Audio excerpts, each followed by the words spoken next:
De l'obscurité à la lumière.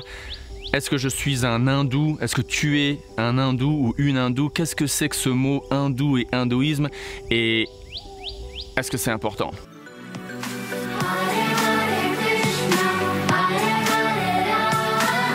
La question du mot hindou et hindouisme, quelle est son histoire? Comment est-ce que cela fonctionne dans la vie de quelqu'un qui pratique tel ou tel yoga ou telle tradition spirituelle de l'Inde? C'est une question que moi je me pose depuis 25 ans. Je me rappelle dès que je me suis investi dans la pratique du Bhakti Yoga, et bon, dans mon cas, moi, je suis devenu un moine pendant quelques années. Je me rappelle, j'étais en train de déjeuner chez mon père qui m'avait invité, et j'étais habillé en moine et tout, en toge, safran, crâne rasé, et bon, mon père qui était quand même assez éduqué m'a dit bon bah voilà, on dirait que tu t'es converti à l'hindouisme.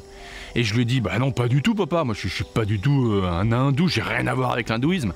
Et il était là, mais attends, mais tu rigoles, tu es en train de lire des textes qui sont écrits en sanskrit, en particulier la Bhagavad Gita, la Bible de l'hindouisme si tu veux, et tu dis que t'as rien à voir avec l'hindouisme. Et j'étais là, bah ouais papa, rien du tout, moi le Bhakti Yoga, le Vaishnavisme, ça n'a rien à voir avec l'hindouisme, moi je suis pas du tout un hindou. Et il m'a regardé du style, bon bah laisse tomber, c'est pas la peine de parler avec toi. Et en fait il avait raison d'une manière, et d'une autre il avait tort. Et c'est pour ça que j'ai envie d'expliquer ce terme. L'histoire du terme, parce que c'est un truc qui est important pour nous tous. Enfin, quand je dis nous tous, c'est vous qui êtes en train de regarder cette vidéo, vous vous intéressez aux religions de l'Inde, à la spiritualité de l'Inde, ou alors vous êtes déjà bien investi dans une tradition particulière qui a son origine en Inde, qui est probablement basée sur des textes sanskrits qui vient des Védas. D'ailleurs, en parlant des Védas, c'est intéressant parce que la Cour suprême indienne, du gouvernement indien, a défini en 1965, un truc comme ça, le terme hindou ou quelqu'un qui est un hindou ou une hindoue ou qui suit la religion de l'hindouisme comme étant quelqu'un qui a foi en un corpus de textes sacrés qui s'appelle les Védas, V-E-D-A-S, hein, d'où le mot védisme. Et les Védas, donc c'est une sorte de conglomération, hein, une collection de plein de différents textes qui ont différents buts et qui offrent des différentes récompenses, en passant du rituel à tel et tel dieu et déesse, en allant jusqu'à l'amour pur pour Dieu avec un D majuscule, en passant par le yoga et l'ayurveda, etc., etc. Et donc quelqu'un qui a foi en les Védas est par définition du gouvernement indien un hindou. Alors ce qui est intéressant, c'est que quand tu vas dans les textes originaux, et tu regardes, tu cherches le mot hindou dans tout ce qui est ces textes au niveau de la langue sanskrit, eh ben nulle part est-ce que tu trouves le mot hindou. Le mot hindou et hindouisme n'apparaît nulle part dans les Védas. Que ce soit dans le Mahabharata, que ce soit dans le Ramayana, que ce soit dans des textes plus récents, nulle part tu as le mot hindou. Alors, où est-ce que ce mot hindou apparaît et comment? Eh bien, voici la réponse. Quand les musulmans ont envahi l'Inde, circa 1400, 1500, enfin, à l'époque médiévale, quand ils sont arrivés à la rivière, le Sindhu, the Sindhu River, la rivière Sindhu, je ne sais pas comment on dit en français, mais en anglais, ça s'appelle the Sindhu River. Quand ils sont arrivés à cette rivière, ils ont désigné les gens qui habitaient de l'autre côté de la rivière et donc qui pratiquaient différentes traditions qui se basaient toutes sur donc, ce corpus de textes, notamment les Védas, ils les ont appelés les Sindhus. Les Sindhus. Et avec le temps, le S s'est transformé en H et donc ce qui était un Sindhu est devenu un hindou. Et donc le mot hindou ou hindouisme, l'hindouisme. Donc en fait, c'est un mot qui a été créé par l'envahisseur musulman venant d'Afghanistan en Inde. Ce n'est pas un terme indigène à l'Inde, indigène au texte sacré de l'Inde. C'est un peu comme par exemple, je sais pas, les Mexicains. Les Mexicains, ils appellent les Américains USA, ils les appellent les gringos. Hein. C'est un peu un terme un peu péjoratif. Ah, ese hombre es un gringo. Ah, les gringos, ils sont vulgaires ou ils sont ceci ou cela. Les gringos. Alors imagine les Américains qui adoptent ce terme, qui n'existe bien sûr pas du tout dans leur constitution ou dans leur texte ou dans leur langage, et ils commencent à se dire, bah ouais, en fait, ils commencent à parler aux Mexicains et ils disent, ouais, en fait, ouais, nous on est les gringos et on veut vous dire quelque chose. En représentant les gringos, je voudrais vous dire que X, Y, Z, quoi. Bah, c'est exactement ce qui se passe à partir du 16e, 15e siècle en Inde. tu as des groupes de gens qui donc pratiquent une tradition X ou Y qui suit les Védas, qui commencent à approprier ou adopter ce terme hindou qui a été, comme on l'a vu, créé ou inventé par l'envahisseur musulman pour s'identifier vis-à-vis de l'envahisseur, vis-à-vis d'autrui. Et donc tu as des cas historiques où un Vaishnav ou un Shivaïte ou ceci, cela parle à autrui, l'autrui musulman, l'autrui envahisseur, qui ne fait pas partie donc de la communauté védique et qui dit oui, nous, les hindous, ou un hindou, et il parle en termes d'hindou et d'hindouisme. Donc c'est aux environs du XVIe siècle, XVe siècle qu'on voit le début de l'utilisation du terme hindou par les gens de l'Inde indigène. Après, troisième et dernière phase, tu vas aux environs fin XIXe siècle. Et c'est là où tu as deux trucs. Tu as certains représentants de X ou Y tradition hindoue, entre guillemets, qui commencent à faire de la publicité au niveau de la scène mondiale sous le nom du terme hindouisme pour représenter ce qu'ils considèrent comme étant une religion qu'il appelle l'hindouisme, et en fait il y porte sa propre étiquette. Je parle de qui et je parle de quoi? Je parle de Vivekananda. Il a joué un rôle hyper important dans cette question de qu'est-ce que c'est que le mot hindouisme. Swami Vivekananda, c'était un swami, un sannyasi de la tradition Advaita Vedanta, la tradition non duelle, c'est-à-dire la tradition où on est tous Dieu, tu es Dieu, je suis Dieu. Après la libération du cycle des naissances et des morts, on devient tous Dieu, il n'y a pas d'individualité, Dieu c'est pas une personne, toi tu n'es pas une personne en tant qu'âme, tu crois que tu es une personne parce qu'il y a l'ego qui te fait croire que tu es une personne, et tu crois que Dieu est Shiva ou Ganesh ou Sarasvati ou Krishna, nanana, mais ultimement Dieu n'a pas de forme, tu n'as pas de forme, et en fait tu es Dieu, et c'est juste une question de faire assez de méditation et ceci cela pour te rendre compte qu'ultimement, comme une goutte d'eau qui se fond dans la mer, tu es Dieu finalement. Bon, ça en grosso modo c'est la conclusion non duelle de la tradition Advaita Vedanta. Okay, et Swami Vivekananda, c'est exactement ce qu'il embrassait et ce qu'il prêchait. Or, en 1893, à Chicago, il y a eu pour la première fois un sort de parlement international des religions du monde, the World Parliament of World Religions, un truc comme ça, où pour la première fois, enfin en tout cas d'une manière, disons, bien organisée et bien au niveau médiatisé, il y a eu un rassemblement de plusieurs semaines ou je sais pas quoi, de différents grands représentants de différentes religions du monde, et Vivekananda, pour une raison ou pour une autre, est venu en tant que représentant de ou des traditions de l'Inde, hein, pas musulmane bien sûr, mais indigène à l'Inde. Après, il y a la question de l'invasion aryenne ou pas, et les Indiens du Sud disent que non, en fait, bon, c'est toute notre histoire, mais on peut parler en général quand même des Védas et des indigènes d'Inde qui pratiquent les traditions védiques X ou Y depuis des millénaires. Et donc il arrive sur scène, et qu'est-ce qu'il fait ce Swami Vivekananda? Il dit en fait en Inde il n'y a qu'une seule religion, comme vous dites qu'il y a le christianisme, il y a l'islam, il y a le judaïsme, et ben, en Inde aussi on n'a qu'une seule religion et on appelle ça l'hindouisme. Et qu'est-ce qu'on croit, nous les hindous? Eh ben on croit que Dieu n'a pas de forme et qu'on est tous un, et que quand tu médites assez, nanana, tu te fonds dans la lumière comme une goutte d'eau qui se fond dans la mer. Qu'est-ce qu'il était en train de faire? Il était en train de s'approprier sa tradition à lui, notamment l'Advaita Védantisme ou le non-dualisme, et en mettant donc l'étiquette du non-dualisme sur toutes les différentes traditions qu'il y avait en Inde.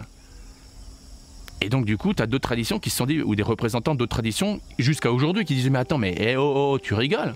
C'est par exemple aux États-Unis, tu avais les Indiens d'Amérique, hein, et ils sont encore là, un peu décimés, mais tu as différentes tribus. Tu as les Cherokees, tu as les Navajos par exemple, tu as d'autres tribus qui croient à différents trucs quand même. Ils sont très similaires, mais ils sont aussi différents en termes de leurs croyances, de leurs rituels, etc.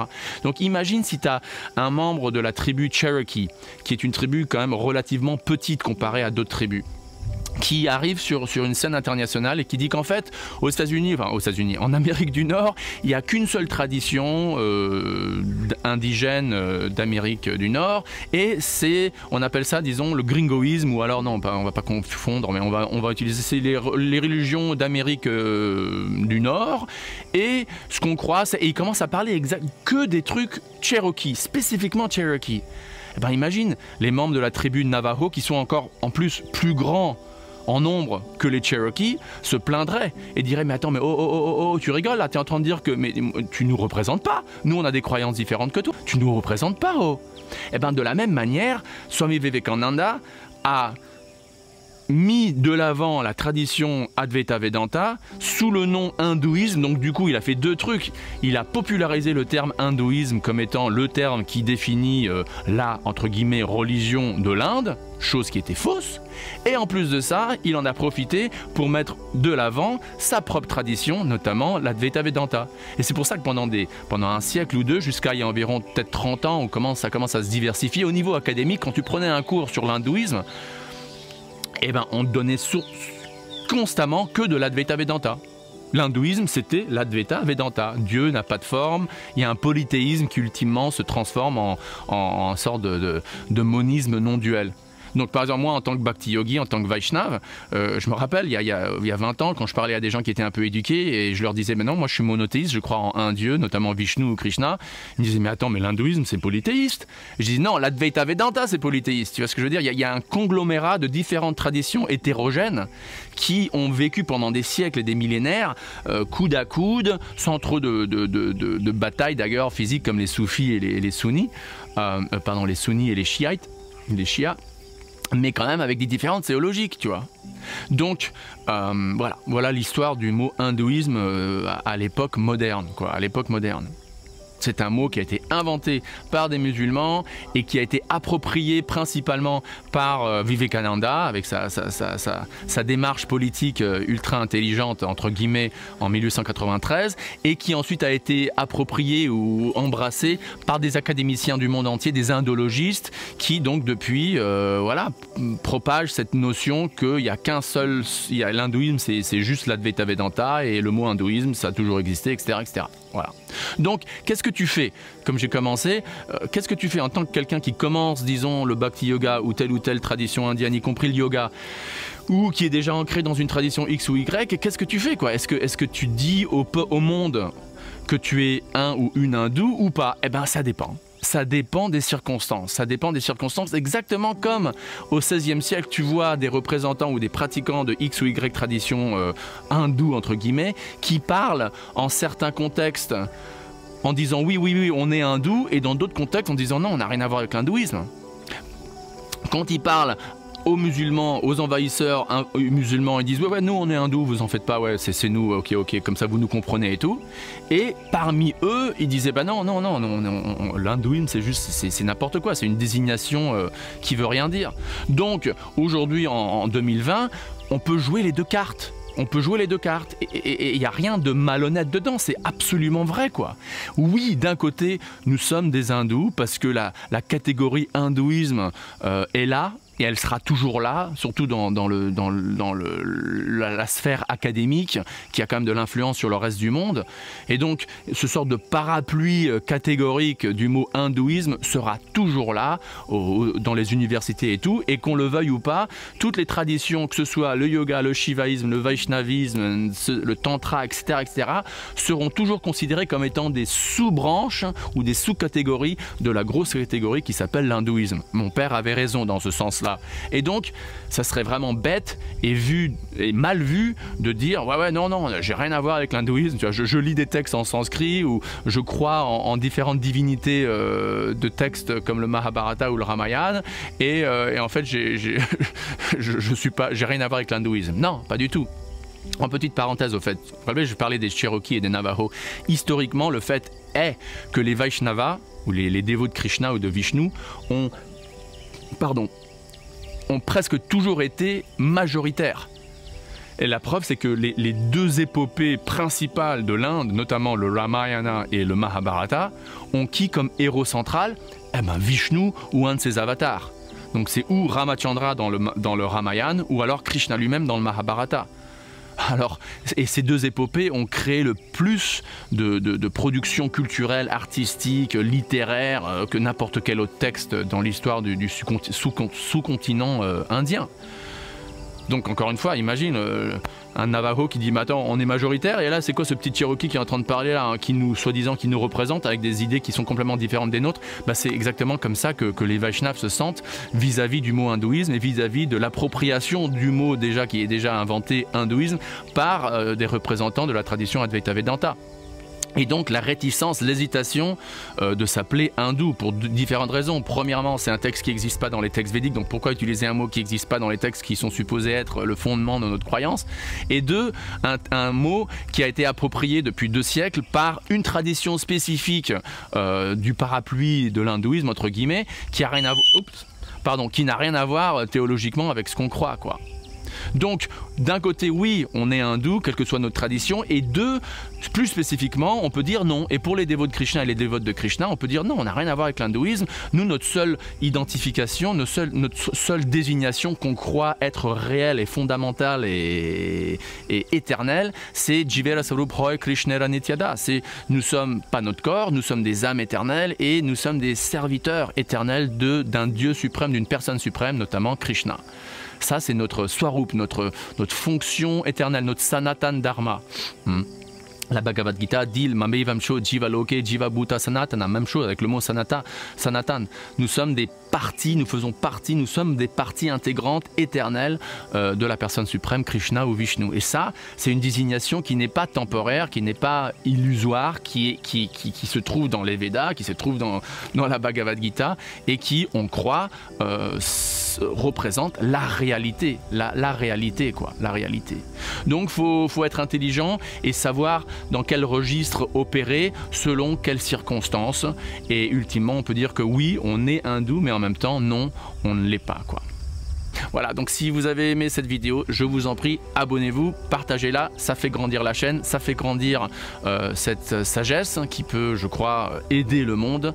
Et merci encore, et rappelez-vous, nous sommes beaucoup plus que notre corps et notre mental.